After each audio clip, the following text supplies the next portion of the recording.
The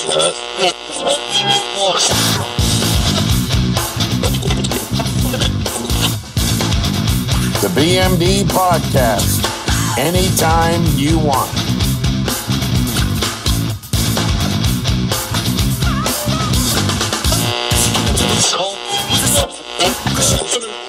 One. Hey, everybody, back at the channel. We are at you live again. Voice is good.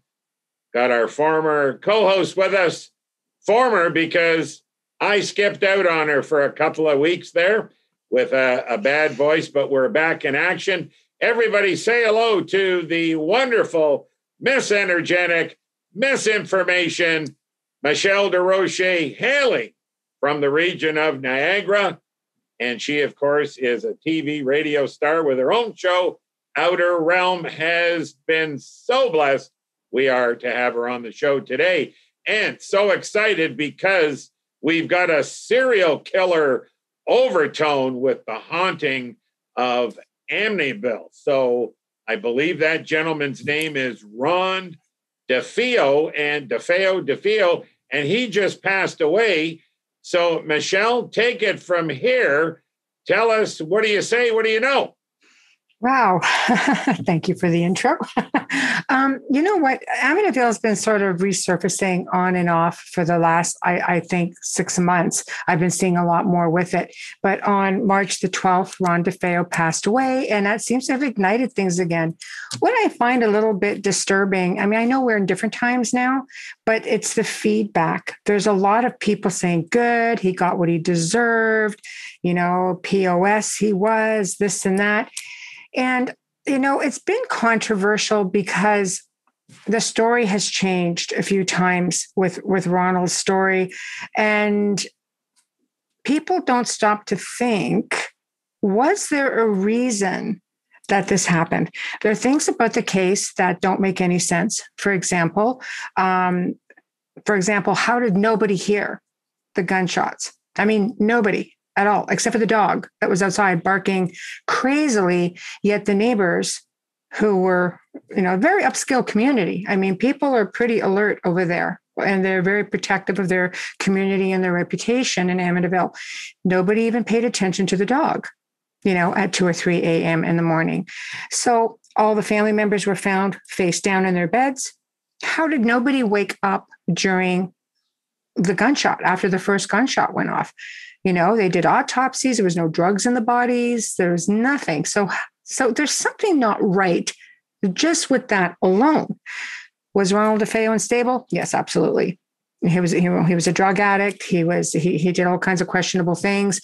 Did it make him a bad guy? Yeah, it made him a damaged guy for sure. Did not have a great relationship, you know, with his father, but he did love his family. And how do I know this? Because I know somebody who was, you know, connected in early days of when Amityville blew wide open.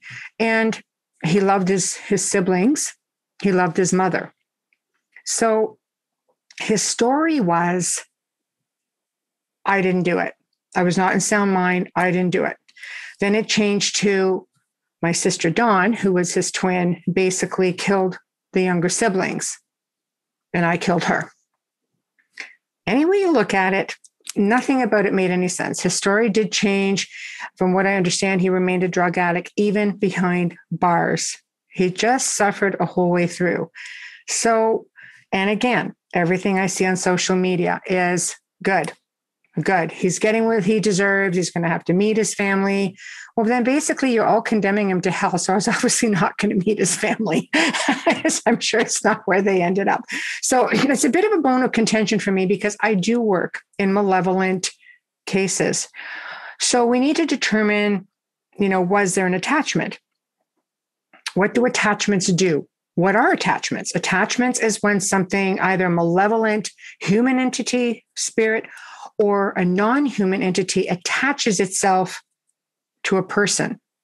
And usually when that happens, several things will occur. Let's say you already suffer from addictions, depression, anxiety, alcoholism, anything. Well, an attachment will amplify all of those emotions, all of those conditions. So let's just say you don't suffer from any of that, and attachment finds its way to you. Maybe you were at wrong place, wrong time. Maybe you are dabbling with, the occult, or maybe you're looking to start communications by trying to conjure something up because, it's something to do. You're at a party, or you're on you go and tour a really malevolent location on an event, and you just become a target. Well, they can also create some of this stuff. So what came first, the egg or the hen? We don't know, right? So that's that old question. So what do you think happened?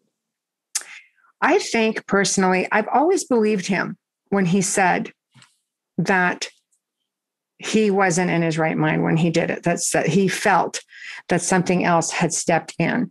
And maybe that's because I am a medium, because I feel I can read people. I am not perfect, obviously, but there was always something in me that believed him, only because of the other questions that came up that didn't seem to make any sense, right? So I was like, okay, what got him arrested was the fact that he had gunshot residue on him and he had blood spatter on him. But he's not denying that he did it. He's just denying that he wasn't consciously doing it, and that he'd been justice served. I'm sorry? Did justice prevail? He died in prison. He got 6 life terms. One life is 25 years.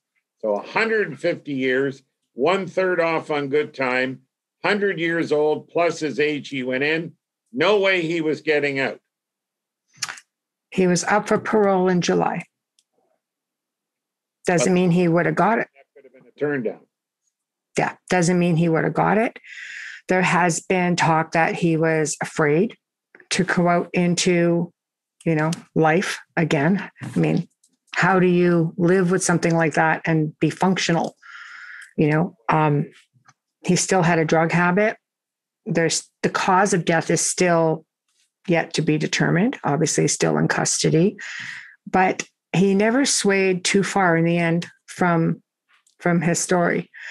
So did he have an attachment? Well, did he move into the house a drug addict? I don't know. I'm unclear as to when or what ages the children were when the family moved in there. There are people who think, well, nothing has happened in the house since he left, or that the Lutzes left. I can tell you that this friend of mine knows, she knew the Lutzes, and those 2 boys, they're scarred. I mean, for life.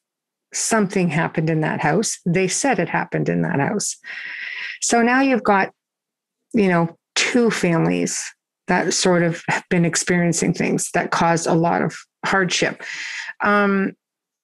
So going back, to Ronald, I do think that something did attach to him. It's a matter of, did it come in with him and then fester while they were in this house when the energy was already amplified? The family, he and his father had a very volatile relationship. The house has been up for sale, multiple times since the Lutzes left, 2, 3, 4. This mutual friend spoke to one of the owners in this house. And she said at one point, the elderly woman came through and spoke like through the phone at her, almost like something had taken control of her, like a deep sort of aggressive voice, she goes, and then just snapped right out of it. So it's little things like that make me think maybe there was something to what he was saying. But attachments have a way of, that's why they're attachments. They take control, and it never goes well for somebody with an attachment. You can go your whole life with it and wonder why everything's always gone wrong in your life. They will amplify, pre-existing conditions. They will bring others in with them. There's very seldomly do I ever work on a case or work with a family, is a better way of putting it, where there's only one entity there. If there's an entity there, chances are there are multiple entities there. So you're constantly being barraged, with different things going on in the home. They don't let you sleep.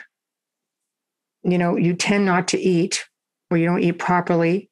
If you might turn to drugs, addictions, drinking, anything just to quiet what's going on up here and maybe become numb to what's going on in your environment. Now, that's not always the case. Obviously, there's a lot of, scientific or medical reasons why people experience these things also. It's just a matter of trying to determine which is which. Do you have schizophrenia? Are you projecting energy? So therefore, psychokinesis, are you projecting that out to create activity going on?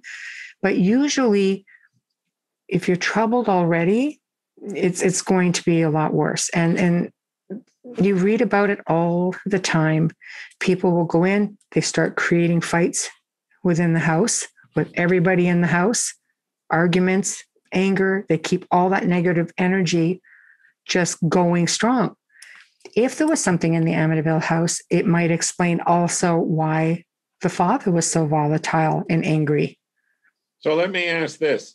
Did they ever in your readings bring in someone like yourself, a paranormal medium expert, in the sense of seeing if any of his case story or file had any truth, any belief, or a mix of fiction, or was there any reasonable doubt in corroborating his story that, the devil made me do it, the old cliche kind of a thing? I don't remember what I did. Is there any psychic background in reporting that there is something in the house or wrong with DeMeo himself, or Defeo, sorry? Yes. In a way, there was. When the Lutz family left the house for the last time, there were different people that were contacted. There were reporters from the local, television station. One is a friend of mine. There was the Warrens, Ed and Lorraine Warren, were brought in to investigate the house. Hans Holzer was asked to come in and give some input. He came in afterwards, after the Warrens. I knew Lorraine, and she came in and she always said, she goes, that house tried to kill us. Wow. And being clairvoyant, clairaudient, the whole 9 yards, she said that the house was evil. She said there was a demon in the house, and I believe her. She goes in there. These guys go in there with all the best intentions to try to help the family. And they did a seance, and they did try to, communicate with whatever was in the house. So people had various experiences. And a lot of people will say, well, is the Defeo family still in the house? I believe at one time they were still in the house, only because of the fact that if there was something very malevolent in the house, it may have prevented them from leaving upon passing. So how would you break, we'll use your word, break the spell of that house if you were called in as an expert in your field to help the police, help the new owners of the house, or help the spirits that are in the house, devil, good, bad, and ugly, or whatever, settle or go away? The first thing I would do is clear the house of all human spirits. And, the way we do clearings is we do it remotely. So it would be very easy to do. You have to remember, this is a very upscale community, and nobody is going to talk about Amityville per se. They don't discuss it. It's just, nope, it's silly. It never happened. The murders happened. Everything else was a hoax. But there's some people who people still go by the house regularly and do voice recordings, EVPs, and come back with stuff. Doesn't mean they're coming from the house per se. But again, the house has been put up for sale a few times. Is it because they're just getting tired of people showing up on their front lawn? Or is it because maybe there's things about the house that just doesn't feel right? You don't have to be a believer. but you definitely know if something in your space just doesn't feel right, whether you can put your finger on it or not. So clearing, to me, the priority would be clearing the human spirits. Then you explore what else is still there. Now, we get faced with something upon Ronald's passing. When an attachment attaches, when a demonic entity or non-human entity attaches to an individual, they're not just attaching to the physical, they're attaching to the essence. Because when the physical just stops working and the body dies, the essence continues. And a lot of times things attach and go with it. And I've seen this so many times, it's not even funny, where you go in and you see a spirit, and right behind it, there it is. You see it, and it just latches on and feeds off that energy and keeps the spirit weak, doesn't usually allow them to move on. So while people are so busy judging, they have to remember, not your place to judge. Interesting. So has this guy, Defeo, has he been put under hypnosis, the drug truth serum, or statements from psychiatrist analysis? Anything you can tell us reporting about those issues where he spit the goods and didn't stop talking, and they had some belief in him, or he's fake news? He went to jail. He should have probably have gone to a psych ward, period. He really should have. He was full of, he had all these addictions. He clearly had a lot of issues. So, was somebody, because of this upscale community, were bound and determined to get an arrest? Was it a matter of, who was being voted in that year? You don't know. I'm sure he got a degree of, like, he was convicted. It's not, period. He was convicted. He did it. They wanted a conviction. They got it. He went to jail. Did they give him all of these assessments while they were in there? I'm sure they did, to a degree. But again, because the story changed. At one point, I remember seeing an interview back, I think it was like in the late 80s, early 90s, and he basically said he made it all up. And it's like, okay, that was different, but I still didn't believe it quite at that time. There was just something gnawing at me. I said, nothing else makes any sense with how things happened. Let me ask you this. When he opens up his mouth, is it an outsider, insider talking, or is it the attachment talking, or is it him talking? You have to remember, he was still doing drugs. He was still getting it somehow in jail, and it's hardcore stuff. So I think at one point, maybe through counseling, or maybe, just trying to come to terms with it, being away from the situation for so long, just like, no. But I think when you're left alone with your own thoughts long enough, things start to go back and fall into place. Usually, like, he stuck to that really till the end, from what I understand, that, something was there. And, he would known for making little comments to, that house watches, it watches you. Like, that's just, I don't know. But because the guy's got an addiction, nobody's going to take him seriously. So in your field, is he a believable subject or a flake? I probably would have asked for some kind of a psychological or psychiatric assessment, just because I will do that with any sane individual, especially if there's nobody else in the house experiencing anything. If I'm dealing with, let's say, the church, because the Catholic Church they have certain requirements before they would even consider, possibly getting involved, aside from a blessing. And yet I've worked with people who have tried to get the church involved, and they're like, they just won't do it. I would find out if he was on any medications. The drugs would have been an issue for sure. But I would have tried to look beyond all that, because I know that malevolent energies can also be the ones behind all of that. Maybe if there wasn't something plaguing him all along, maybe he would not have turned out the way he did. If there wasn't anything stirring the negativity pot within the four walls of that home, creating a lot of arguing between him and his father, that was a big bone of contentions with it. Like some people said, oh, he hated his father. Other people was like, no, he loved his family. But there was just a lot. They were just at odds, which is something else a negative entity will do. They will always be stirring that pot to keep things going. It's what feeds them. So what do we get to believe from this that was the truth or was not? Like, is it a blend of fake and truth, or is it all truth and he's just whacked out from the drugs? No one will ever know.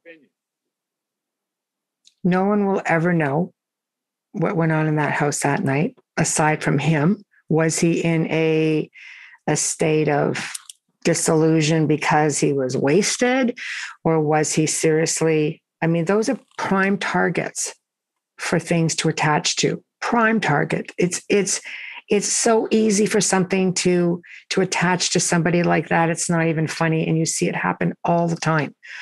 It doesn't mean it goes to the extremes where you're going to murder your family, but depending on how, if you are in your right frame of mind because you are, you've become an addict or you are taking all of these drugs, all it takes is that little voice in the head to just natter at you constantly before you just lose it, or all it takes is one last argument with the person who you fixate your anger to. But to just go from person to person and just fire, and nobody hears it, nobody in the house moves. It doesn't make sense. Nobody hears a dog barking its face off outside, staring at the house. Nobody sees the blast of light going off window to window. You have to look beyond just the individual. So I have two questions. Did we put the right guy in jail and he served out what's believed to be his sentence? Or is there still a killer on the loose, whether it be the house? Has there been any other bad activity in the other 2 or 3 owners since the Defeo family? When the Lutzes moved in, there was a lot of stuff going on. And again, they figured, because they made the movie, it was just a hoax. They were just looking for attention. I don't know. I know somebody who knew the family when all of this was breaking. And it's really hard to imagine, did they cash in a little bit? Was that the intent? Maybe a little bit. I can't see why they would want to put themselves through that much scrutiny. Realistically, I mean, the Lutzes, the both of them have passed away now. George died of a heart attack. Kathy died of cancer. The children remain behind. Like I said, the boys are just like, they're just, they've talked about it. They've been ridiculed for it. They go quiet for a while. Like they're just, you can tell something really horrific has happened to them. Mm-hmm. Now, people onward, because the house has exchanged hands, it's really hard to say. In that kind of a community, are you going to discuss it? Are you going to keep it to yourself and just sell the house? Mm-hmm. It's really hard to say. I know my friend had the experience speaking with one of the current owners on the phone, and she goes, when that voice changed and just kind of snarled out at me, she goes, that was a little bit interesting. She had gone in with her dog when the house was empty at one point, and the dog came to the base of the stairs and just sort of got its back up and growled. And she says, okay, we're just going to leave the house.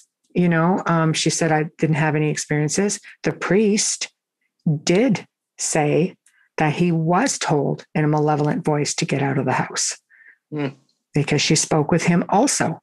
So there's definitely something more to it. Did they get the right guy or the wrong guy? I'd like to think that somebody, and I think if this happened now, would you be in custody? Sure. But I'd like to think that you would have psychiatric care, or you'd be sort of locked up in a psych ward to try to get it all figured out and then maybe go on to do your time? I don't know, because I don't think he got fixed in any way. In jail, you're just still somehow drugs, they just still seem to find you. And is the culprit still around? A lot of believe it went right, stayed attached to him, which means jail is a perfect place to keep festering. So did he have incidents in jail? Where he wanted to kill other inmates, or telling crazy stories where they said, Ron, you're nuts. Stay over in the corner or we're going to kill you. Oh, I'm sure that happened on different levels. Nobody really knows for sure. That information doesn't get out that easily. But I have no doubt that his attachment remained with him. I mean, it's a perfect breeding ground for it. I'm sure there's all kinds of them floating around. If you're asking, did we check up on him remotely? Yes, of course we did. Did he have an attachment in jail? Yes, he did. Did he have an attachment when he died? Yes, he did. So quickly, we're almost out of time. Where does that attachment go when he passes? Does it try and cling on something else, or it's just gone? It stays with him when he passes, unless somebody removes it, so he can move on to wherever it is he's supposed to move on. Well, listen, fascinating subject. Maybe we should overtone a few more serial killers that have the Son of Sam's, Jeffrey Dahmer. They all heard voices in their head. Manson's people. Maybe we've opened up a new realm for us. Of course, you know about realm. You're part of the outer realm. Folks, you've been listening to me, the BMD, on the BMD Talks. We're back in the saddle with Michelle Desrochers, our friend of the show and our sayer of magic. We're glad to have you back. But before we go, how can people connect with you? Well, you can find me on the Outer Realm with myself and my co-host Amelia Pisano, Wednesdays and Thursday evenings, 9 to 11 p.m. Eastern. We have been nominated for People's Choice Awards. Oh, thank you very much. Yes. Thank you very much. And we are into millions of listeners a week now. So we're quite proud of ourselves and we're working very hard. And it's just a lot, but it's a lot of fun. As you know, you do a show, you love it. And it's just, we love it. Well, thank you again for coming on. Folks, don't forget, if you're happy with what you say, what you've heard, what you've seen, our motto here is tell a friend. We'll be back shortly with Michelle again. Have a good day, everybody. I'm the BMD. Over and out.